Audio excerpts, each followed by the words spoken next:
ജനാധിപത്യ ചരിത്രത്തിലെ ഇരുണ്ട അധ്യായമാണ് അടിയന്തരാവസ്ഥ എന്ന് പ്രധാനമന്ത്രി നരേന്ദ്രമോദി. അടിയന്തരാവസ്ഥയിൽ ഭരണഘടനാ മൂല്യങ്ങൾ മാറ്റിവെക്കപ്പെട്ടു. മൗലികാവകാശങ്ങളും മാധ്യമ സ്വാതന്ത്ര്യവും ഇല്ലാതാക്കി.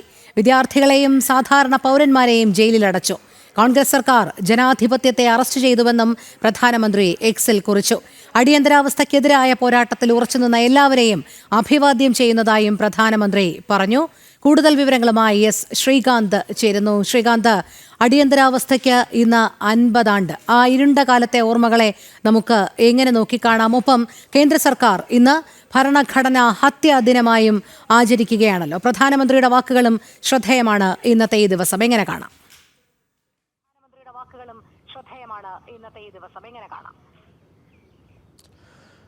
കേന്ദ്ര സർക്കാർ ഈ 50 വർഷത്തെ ഈ കരിനിയമത്തിൻ്റെ ഈ ഇന്ദിരാഗാന്ധി പ്രഖ്യാപിച്ച അടിയന്തരാവസ്ഥയുടെ 50 വർഷത്തെ ഭരണഘടനാ ഹത്യാ ദിവസം എന്ന രീതിയിലാണ് ഇപ്പോൾ ആചരിക്കുന്നത്.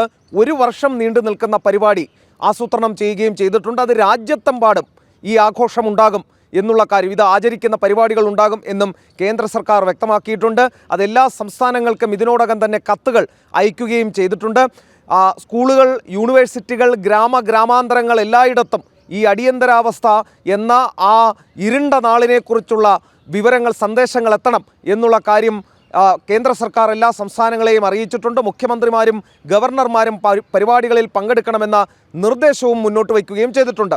ഇന്നിപ്പോൾ പ്രധാനമന്ത്രി ഈ അടിയന്തരാവസ്ഥയുടെ 50 ആണ്ടുകൾ തികയുമ്പോൾ നടത്തിയ പ്രസ്താവന ആ കാലഘട്ടത്തിലെ ആളുകളെ ഓർത്തെടുക്കുന്നതും അന്നത്തെ ഇരകളെ ഓർത്തെടുക്കുന്നതും അന്നത്തെ സമരപോരാളികൾക്ക് അഭിവാദ്യം അർപ്പിക്കുന്നതുമായിരുന്നു. അദ്ദേഹം പറയുന്നത്, ജനാധിപത്യ ചരിത്രത്തിലെ ഇരുണ്ട അധ്യായമാണ് അടിയന്തരാവസ്ഥയെന്ന് പ്രധാനമന്ത്രി പറയുന്നു. അടിയന്തരാവസ്ഥയിൽ ഭരണഘടനാ മൂല്യങ്ങൾ മാറ്റിവെക്കപ്പെട്ടു. മൗലികാവകാശങ്ങൾ താൽക്കാലികമായി നിർത്തിവെച്ചു. പത്രസ്വാതന്ത്ര്യം ഇല്ലാതാക്കി. വിദ്യാർത്ഥികളെയും സാധാരണ പൗരന്മാരെയും ജയിലിലടച്ചു.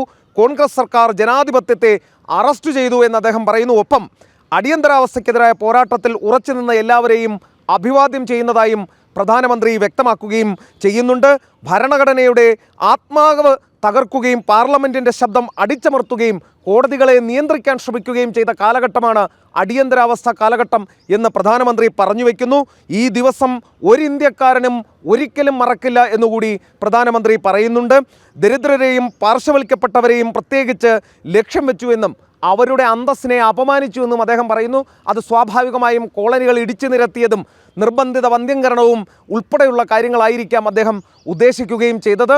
എന്തായാലും അടിയന്തരാവസ്ഥയുടെ 50 ആണ്ട് കോൺഗ്രസിനെ സംബന്ധിച്ചിടത്തോളം അവരെ വളരെ പ്രതിരോധത്തിലാക്കുന്ന ഒരു ദിവസം തന്നെയാണ്. ഈ ഒരു വർഷം മുഴുവൻ ഇപ്പോൾ ഈ അടിയന്തരാവസ്ഥയുടെ ആ കരിദിനം, ആ 635 ദിവസങ്ങൾ, അത് ആ ഇരുണ്ട നാളുകൾ ആചരിക്കുകയാണ്, അതിൽ ഓർമ്മ പുതുക്കുകയാണ്, അതിലെ സമര പോരാളികൾക്ക് രാജ്യം അഭിവാദ്യം അർപ്പിക്കുകയാണ്.